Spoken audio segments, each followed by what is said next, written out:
பழங்கள் வந்து குட்டி செல்லம் நெஞ்சில் நின்றது. பழம் பழம் பழம் சாப்பிடுவோம், ஆரோக்கியம் தரும் குதிக்கிடுவோம். வண்ண வண்ண பழங்கள் வந்து குட்டி செல்லம் நெஞ்சில் நின்றது.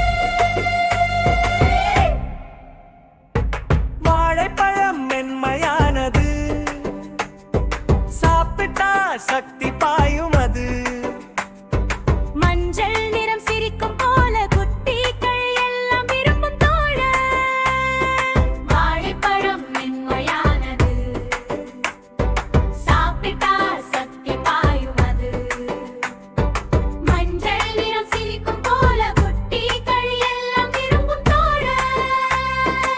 ஆப்பிள் சிவப்பு ரவிக்கிழமை சாப்பிட்டால் நலம் வரும் தினமும். குறுமுறு ருசியில் குதூகலம், குட்டிகள் எல்லாம் சிரிக்கும் நின்னிடம். ஆப்பிள் சிவப்பு ரவிக்கிழமை